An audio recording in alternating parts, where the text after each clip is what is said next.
प्रिय आत्मन, कुछ प्रश्न है जिस पे हम चर्चा करेंगे।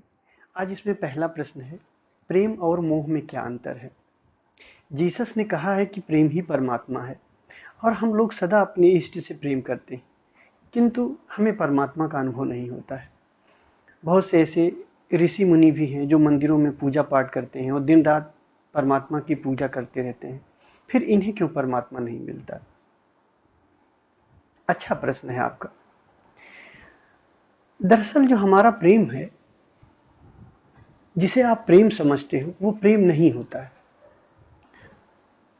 जो आप प्रेम देखते हो दुनिया में, ये एक तरीके का मोह होता है। मोह और प्रेम में पहले तो हम आपको अंतर बताते हैं। प्रेम जो होता है, आप जिसके प्रति भी प्रेम करते हो, प्रेम आपका निश्चल होना चाहिए। निश्चल का मतलब आप जानते हो, अनकंडीशनल। मतलब हम अगर आपको प्रेम करते हैं तो उस प्रेम में हमारी कोई वासना नहीं होनी चाहिए। मतलब मैं आपको प्रेम करता हूं, इसके बदले मुझे कुछ चाहिए। आप जरा गौर करो, हमारे इस संसार में जितने भी प्रेम होते हैं, जो प्रेम हो रहे हैं, इस प्रेम में हो क्या रहा है? सौदेबाजी हो रही है। हम तुमसे प्रेम करते हैं, बदले में हमें कुछ चाहिए, और अगर हमारी कंडीशन नहीं पूरी हुई, हमारा प्रेम तुरंत खत्म हो जाता है। तो इसे प्रेम नहीं, ये मोह, सौदेबाजी, बिजनेस बिजनेस हो जाता है कि हमें अपने किसी कारण, किसी कार्य के प्रति मोह होता है। वो कार्य हमको आपसे कराना होता है और उसके लिए हम आपको प्रेम करते हैं। चाहे आपका रिलेशन मित्र से हो, चाहे आपका रिलेशन भाई से हो, पत्नी से हो, किसी से भी हो, ज्यादातर रिलेशन में होती है एक सौदेबाजी होती है। आप हमारी इच्छा पूरी करो, हम आपकी इच्छा पूरी करते हैं। तो मोह से परमात्मा नहीं मिलता है, परमात्मा प्रेम से मिलता है। प्रेम, सच्चा प्रेम क्या होता है? जो अनकंडीशनल हो। अर्थात हम आपको प्रेम करते हैं, लेकिन इस प्रेम के बदले हमें कुछ चाहिए नहीं। हमारा प्रेम पूर्ण है, इसके बदले हमें कुछ भी नहीं चाहिए। अर्थात आप जिस इष्ट से, जिससे भी आप प्रेम करो, अगर वो कोई ऐसा कार्य करता है जिससे आपको दुख होता है, तो भी आप उसके दुख को भी स्वीकार करो, उसके गलत कार्य को भी आप स्वीकार कर रहे हो। वो अच्छा कर रहा है या बुरा कर रहा है, या उसके वो जो कार्य कर रहा है वो कार्य आपको पसंद नहीं है, फिर भी आप उसकी खुशी के लिए आप वो कार्य कर रहे हैं। अनकंडीशनल प्रेम। जब आप किसी को अनकंडीशनल प्रेम करते हो, तो आपके विचार रुक जाते हैं। सोचो, आप जिसको प्रेम कर रहे हो, अगर उस प्रेम में कोई वासना नहीं होगी कि मुझे आपसे ये नहीं चाहिए, तो जैसे आप ये सोचोगे कि आपको, मुझे आपसे ये नहीं चाहिए, तो फिर आपके विचार चलेंगे? आपके विचार नहीं चलेंगे। फिर आप क्या होगे? आप होशपूर्ण होते जाओगे। और ये जरूरी नहीं है कि जो आपका प्रेम हो वो इष्ट के प्रति हो। आप अगर अपने हस्बैंड से प्रेम करते हैं, या आप अपने बेटे से करते हैं, अपने भाई से करते हैं, किसी से भी आप प्रेम करते हैं, और अगर प्रेम परिपूर्ण होता है, तो वहां भी परमात्मा की झलक आपको मिल सकती है। हमारे देश में सती सावित्री हुई, सती अनसुईया हुई, ये सब किसी इष्ट की पूजा नहीं करती थी। पूजा का मतलब प्रेम नहीं करती थी, सिर्फ अपने पति, अपने हस्बैंड को प्रेम करती थी। तो प्रेम इनका इतना परिपूर्ण होता था कि प्रेम में कोई क्यों नहीं उठता था। अब जब आपकी प्रेम इस स्तर पे होता है कि निश्चल होता है, तो मैं आपको बताता हूं कि आप कैसे परमात्मा को पा सकते हैं। यहां ध्यान घटने लगता है।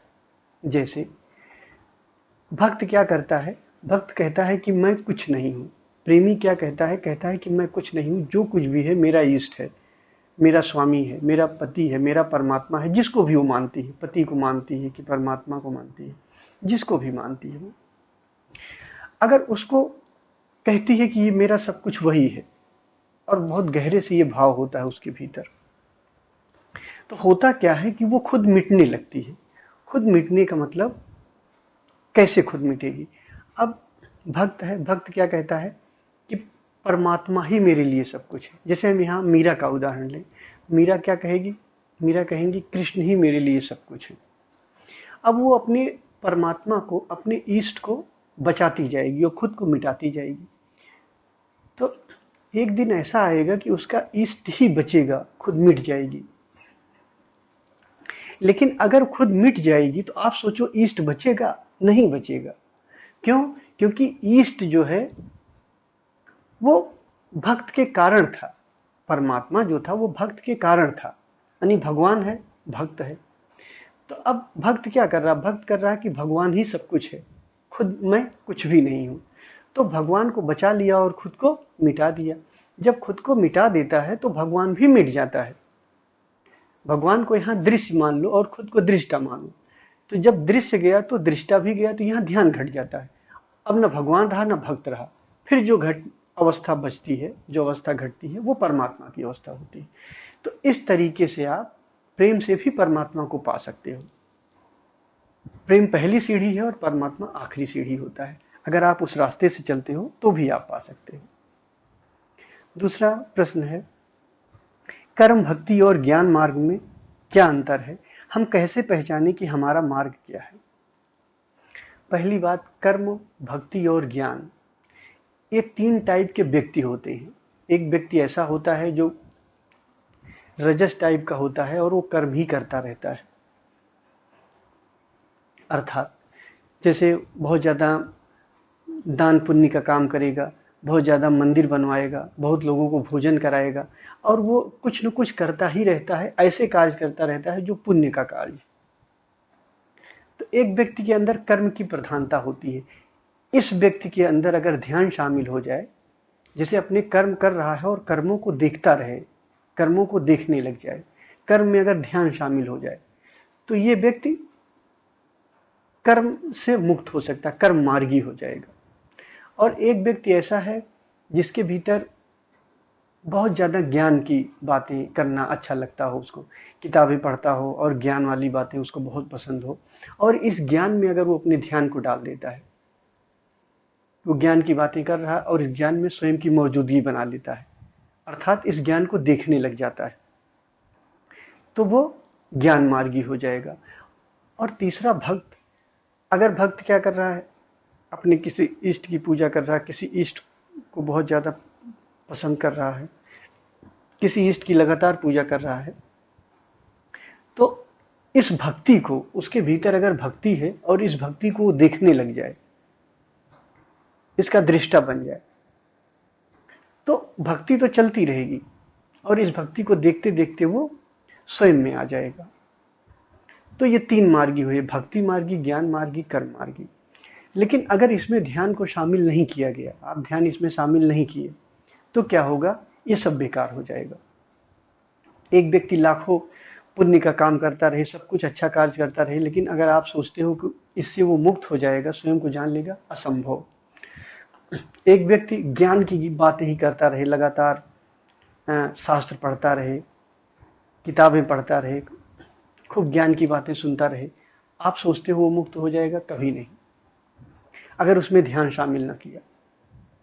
एक व्यक्ति है, कितना भी बड़ा भक्त हो, रात दिन भक्ति की बात करता रहे, लेकिन अगर उसमें ध्यान शामिल न हो तो वो मुक्त नहीं हो सकता है। आप ऐसा समझो जैसे एक डॉक्टर है, एक डॉक्टर एक औषधि देता है, दवा देता है। वो दवा आप किससे खाते हो ये अलग चीज है। कभी आप दूध से खा सकते हो, आप उस दवा को पानी से खा सकते हो, किसी भी चीज से खा सकते हो, या दवा को डायरेक्ट खा सकते हो, गटक सकते हो। तो ध्यान मेन औषधि है, आपको ठीक होने की जो मेन औषधि है वो ध्यान है। अब ध्यान को आप किससे गटकते हो? कर्म से गटकते हो, कर्म मार्गी हो गए।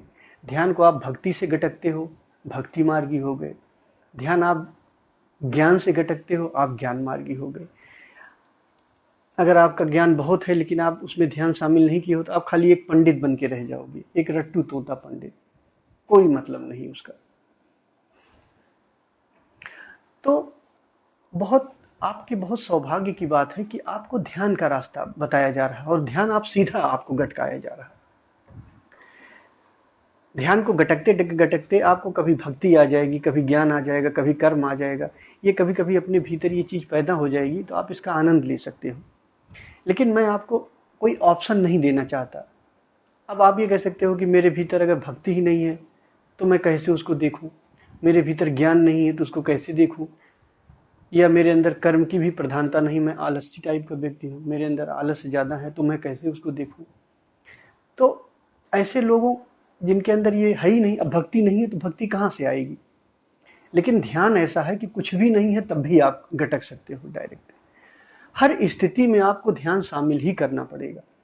हमारे देश में यही सबसे बड़ी दुर्भाग्य है कि इतने सब कुछ होता हुआ, इतना सब कुछ हो रहा, फिर भी उसमें ध्यान शामिल नहीं किया जा रहा। और ध्यान शामिल नहीं किया जा रहा है, इसी वजह से ये परेशानी हो रही कि हम स्वयं को नहीं जान पाते। हम कर्म करते रहेंगे, हम भक्ति करते रहेंगे, हम ज्ञान में उतर जाएंगे, लेकिन चूंकि ध्यान नहीं होता, इतना इतना लंबा समय बीत जाता है, हम कभी भी स्वयं को नहीं जान पाते। इसलिए हमें सबसे ज्यादा जरूरी है हर चीज में ध्यान को शामिल करें। आखिरी स्थिति सबकी एक जैसी हो जाती है, चाहे भक्ति मार्गी हो चाहे ज्ञान मार्गी हो, दोनों की स्थितियां एक जैसी हो जाती है। जो शिखर है वो सबका एक होता है। जब परमात्मा का अनुभव होता है तो जो शिखर है वो एक हो जाता है, लेकिन रास्ते अलग अलग हो जाते हैं। अभी जैसे मैंने बताया था कि भक्ति मार्गी क्या करता है, अपने ईष्ट को बचाता है और खुद को मिटा देता है, क्योंकि खुद के कारण ही ईष्ट भी होता है। तो जब खुद मिट जाता है तो ईष्ट भी मिट जाता है, तो जो बचता है वो परमात्मा है। और ज्ञान मार्गी क्या करता है, ज्ञान मार्गी कहता है अहम ब्रह्मास्त्र, मैं ही सब कुछ हूं। अपने आप को बचाता चला जाता है और पर को मिटाता चला जाता है। ज्ञान मार्गी कहता कोई परमात्मा नहीं है, मैं ही सब कुछ हूं, अहम ब्रह्मास्त्र, मैं ही ब्रह्म हूं। तो जब खुद को बचाता चला गया कि मैं ही सब कुछ हूं, मैं ही सब कुछ हूं, मैं ही सब कुछ हूं, तो फिर एक दिन क्या आता है कि तू मिट जाता है, तू पूरी तरीके से चला गया, पर पूरी तरीके से मिट जाता है। बचता क्या है, मैं। अब अगर पर नहीं है, अगर तू नहीं है तो मैं भी नहीं रहेगा। तू के सापेक्ष में ही मैं था, तू गया तो मैं गया, तो फिर जो बचा परमात्मा है। और भक्त क्या करता है, भक्त भगवान को बचाता है, खुद को मिटाता है, फिर दोनों मिट जाते हैं। ऐसे ज्ञानी खुद को बचाता है, भगवान को मिटाता है।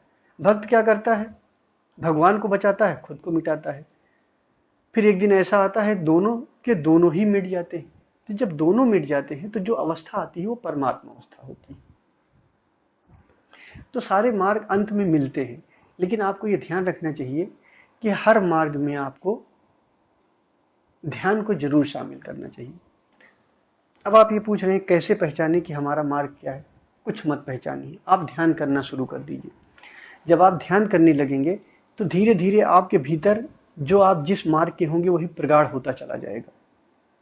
आप ध्यान करने लगेंगे तो अगर आपका भक्ति मार्ग होगा, आपके अंदर भक्ति पैदा होने लगेगी। ज्ञान मार्ग आप होंगे तो ज्ञान पैदा होने लगेगा। कर्म मार्ग हैं आप तो कर्म पैदा होने लगेगा। तो आप जिस भी मार्ग के हैं वो चीज अपने आप आपके भीतर पैदा होने लगेगी। और कुछ भी नहीं पैदा होता है तो ध्यान तो ऐसी औषधि है कि आप डायरेक्ट स्वयं तक पहुंच सकते हैं। तो आपका मार्ग सिर्फ आप ध्यान करिए, ध्यान से ही निर्धारित हो जाएगा। इसलिए और आपको परेशान नहीं होना है, साधना करना है, ध्यान करना है और ध्यान करते जाइए। एक सिस्टमैटिक, एक वैज्ञानिक ध्यान में लेके चल रहा हूं जो एकदम 0 से लेके 100 तक है। आप जैसे जैसे मेहनत करते जाएंगे, साधना करते जाएंगे, उसके नियम को फॉलो करते जाएंगे, एक न एक दिन आप स्वयं को जान लेंगे, जो हमारा परम उद्देश्य है, जिसके लिए हम आए। धन्यवाद।